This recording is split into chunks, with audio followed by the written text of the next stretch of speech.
Alright, Shalom. First and foremost, I'm going to start this lesson off by giving all the praise, honor, and glory unto Yahweh, Ba'ashem, Yahushai, Ba'ashem, Rakakwadash.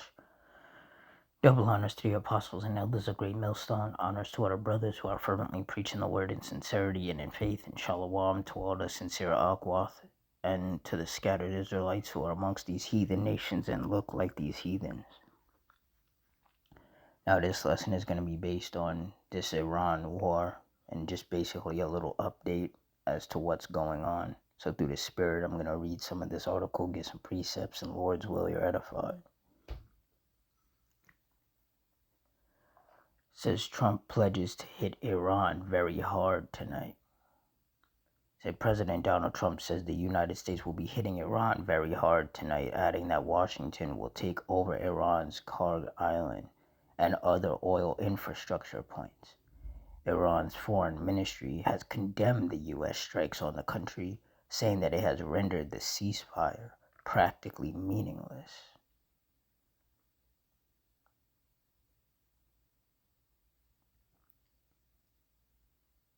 Yeah, so basically, it's like myself and other brothers have been saying that the ceasefire was never going to last because we are in a time of war, not a time of peace.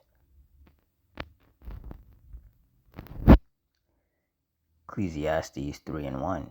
To everything there is a season and a time to every purpose under the heaven. Jumping down to verse 8. A time to love and a time to hate. A time of war and a time of peace. And we are undoubtedly in a time of war. That's why the Lord is not allowing these ceasefires to really go through. You know, it's a temporary ceasefire, then somebody fires a shot on somebody or does something and things escalate all over again. And see, those of us of the hopeful elect, we already knew that the ceasefire was not going to last. But you have all these simple-minded people who don't want there to be a nuclear war, who think that, these ceasefires can last. They don't understand that the will of the Lord is for there to be a nuclear war. So there isn't going to be no peace. The ceasefires, the peace talks, they're always going to fail. Because the Lord is going to use this nuclear war to bring judgment upon these wicked nations.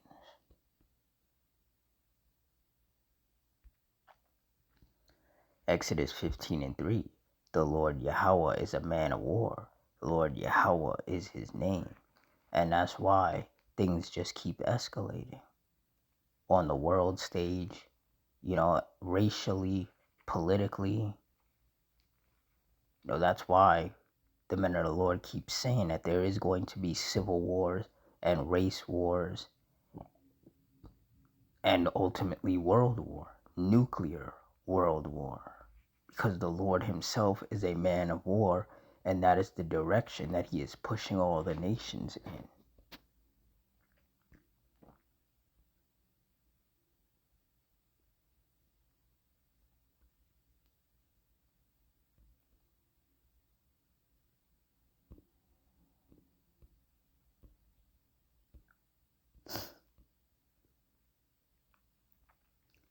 Luke 12:51. Suppose ye that I am come to give peace on earth? I tell you nay, but rather division. And that's clearly what the Lord is doing. He's keeping these nations divided. He's keeping them angry with each other. He's keeping that hostility there between them, so that he can bring forth this war, this third world nuclear war. Or this third world war. Matthew 10:34. Think not that I am come to send peace on earth. I came not to send peace, but a sword. And that's right, the Lord has come to send destruction. And that destruction is going to take form in that thermonuclear fire that he's going to use to wipe out the United States of America and cleanse the land of Israel of all those heathens that are in the Lord's chosen land. That's what's going to happen. That is the direction things are going in, because that is what the Lord had written in the scriptures. That is what is prophesied to happen. And the Lord is not a man that he should lie.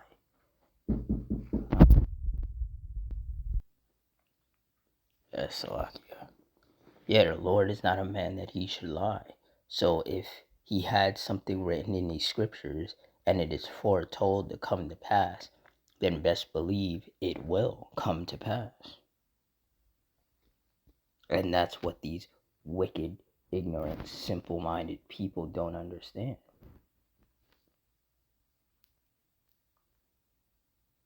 Salakia.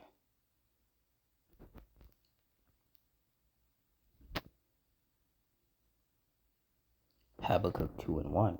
I will stand upon my watch, and set me upon the tower, and will watch to see what he will say unto me, and what I shall answer when I am reproved. Verse 2. And the Lord Yahweh answered me and said, Write the vision, and make it plain upon tables, that he may run that readeth it. Verse 3. For the vision is yet for an appointed time, but at the end it shall speak and not lie. Though it tarry, wait for it, because it will surely come. It will not tarry. And that's right, that nuclear war is coming. It doesn't matter whether these people want it to happen or not. It doesn't matter if Trump wants it to happen. It doesn't matter if Netanyahu wants it to happen. What the people down here, what humans want doesn't matter. Ultimately, what matters is the will of the Lord being fulfilled. And the Lord wants there to be nuclear war. He wants to bring heavy judgment upon these wicked nations, upon these wicked kingdoms, and upon these wicked people. And obviously, nuclear war is not going to be the only way in which the Lord does that. You know, the storms, the tempests, the fires, the earthquakes, the riots, the famines. These are other ways in which the Lord plagues these nations, these wicked people. But that nuclear war, that nuclear fire, that's going to be the ultimate judgment. See, the Lord has had it to his, not to his limit, because the Lord doesn't have any limits, but he's gotten to, the point where this is how he decided long ago, of course, that he's going to judge these nations, ultimately. Because after the nuclear war, the kingdom of heaven is going to be established. And then there will be no more wars. These other nations, they're going into captivity under us, especially these Edomites. And then after 1,000 years, these other nations, except for the Edomites, will be put back in their land. But they'll still be under us, the Israelites. They'll still have to serve us.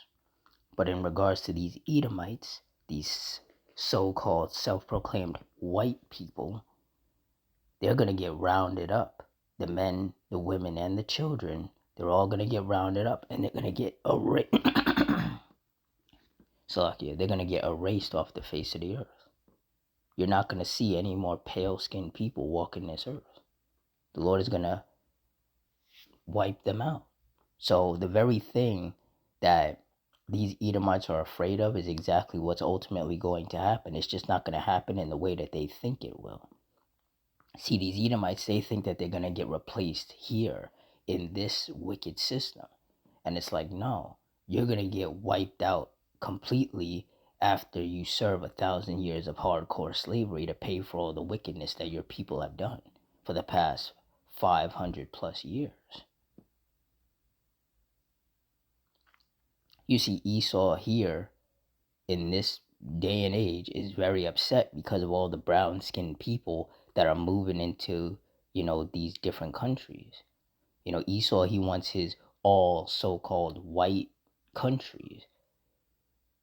That's why, they're so hell-bent on getting rid of all the brown-skinned people. But what Esau doesn't understand is that his kingdom was never meant to last. Whether it's the American Edomite, the UK Edomite, the Canadian Edomite, the Italian, French, German, whatever Edomite, none of their kingdoms were ever meant to last. They were only supposed to be in power for a short period of time. And we're reaching the end of that time. And that's why everything these Edomites do is falling apart. Because their time of rulership is coming to an end. And they can feel it. And that's why if you go on social media, all you see is this racist, hateful rhetoric from these Edomites. They're saying, oh, brown people are invading their country. Even though we know that these Edomites, whatever country they live in, they don't belong there. They stole it from the native people of those countries. So when Esau talks about America being his country, it's not. He talks about Canada being his country. It's not. Not the UK, Italy, Germany, France. None of that belongs to Esau. None of that is theirs. They stole that from the indigenous people of those lands because that's just what they do. They're colonizers. But the Lord allowed that to happen. See, Job 9:24 says the earth was given into the hand of the wicked.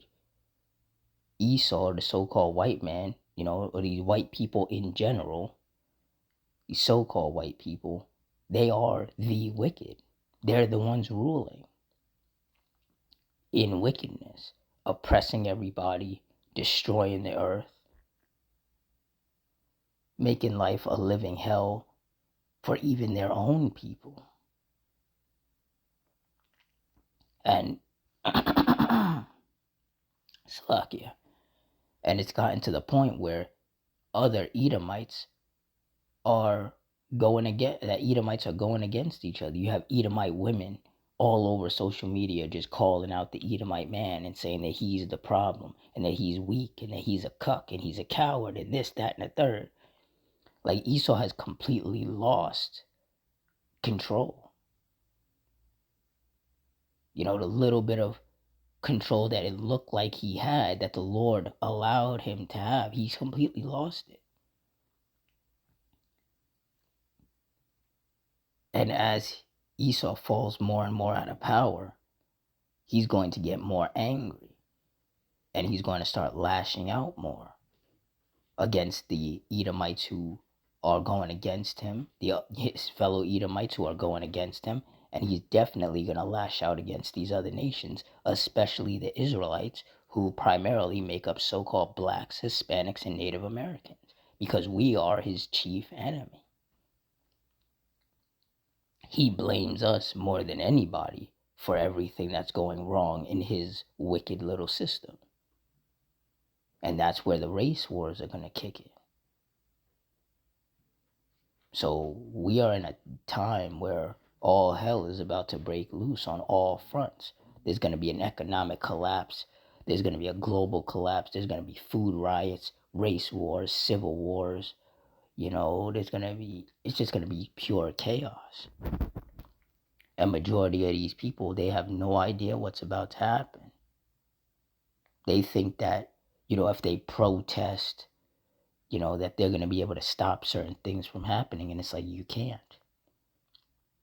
The Lord has already set this in motion.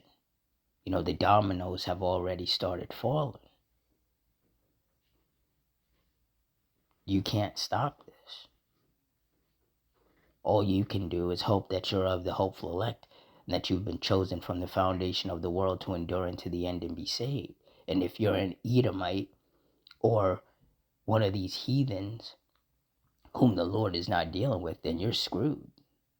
But if you're an Israelite, if you're of the hopeful elect, because we know that 2/3, they're a part of the heathen, the Lord's going to wipe them out because they're wicked. The only ones that are going to be saved are the members of the elect.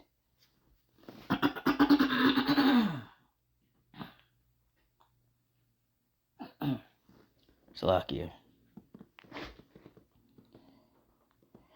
Yeah, so there's a lot of chaos that's about to happen.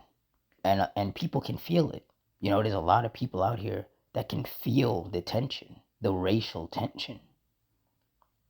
People know that, for lack of a better term, shit is about to hit the fan. Because Esau, he's running out of power. He's running out of time. He knows that his kingdom is falling. His wicked system is crumbling. And he's trying to keep it together. But he can't, because he was never supposed to. Like it says in Job 14:5, seeing his days are determined, the number of his months are with thee. Thou hast appointed his bounds that he cannot pass. Esau's about to hit his limit. He's about to hit that ceiling.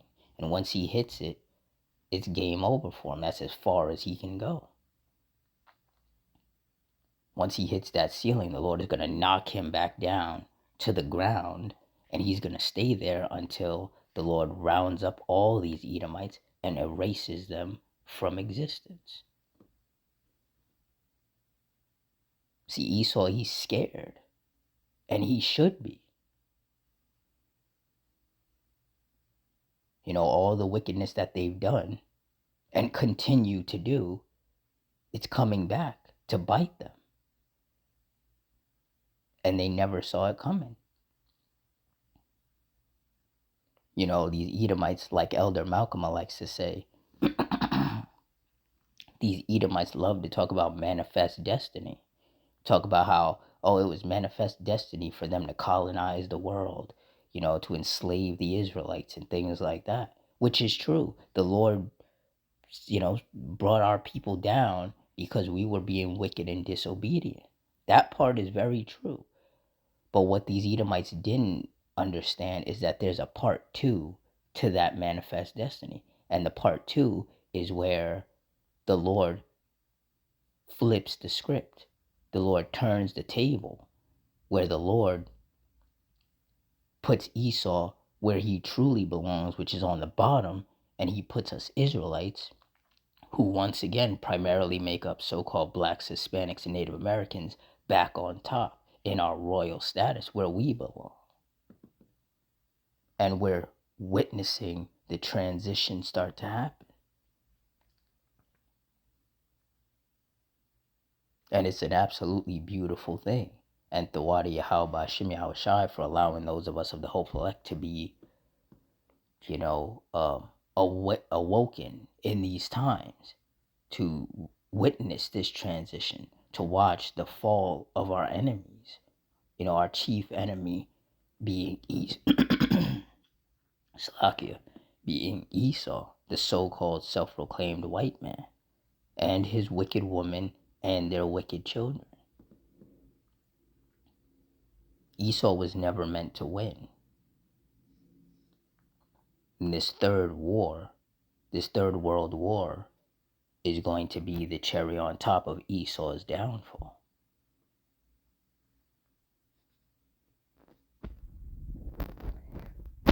So for all you sincere brothers and sisters, keep your head up no matter how difficult things get in your life, because we are in Jacob's trouble. No matter how difficult things get, just understand that all of this has to happen for the kingdom of heaven to be established, for us to be put back in our royal status. For Yahweh Shai to rule, for us to have all of these heathens who have oppressed us for hundreds of years to be our slaves, for the roles to fully be reversed. All of this chaos, all of the violence, all of the misery that is about to happen on the earth has to happen. But for those of us of the hopeful elect, there is a light at the end of that tunnel. And that's what we have to focus on. Just serving the Lord, staying prayed up, and Lord's will enduring unto the end. And getting to watch our enemies crash and burn. So with that, I'm going to wrap it up here. In closing, I want to give all the praise, honor, and glory unto Yahweh, Ba'ashim Yahushai, Ba'ashim Rakakwadash, the Wadi Yahweh, Ba'ashim Yahushai, for putting the spirit on me to do this lesson. Double honors to the apostles and elders of Great Millstone. Honors to our brothers who are fervently preaching the word in sincerity and in faith. Shalom to the sincere Akwath, and shalom to the scattered Israelites who are amongst these heathen nations and look like these heathens. I hope you all stay strong, stay safe, stay fervent, stay circumspect, stay prayed up, and Adawan Ratazah, which means Lord's will. Till next time, Shalom.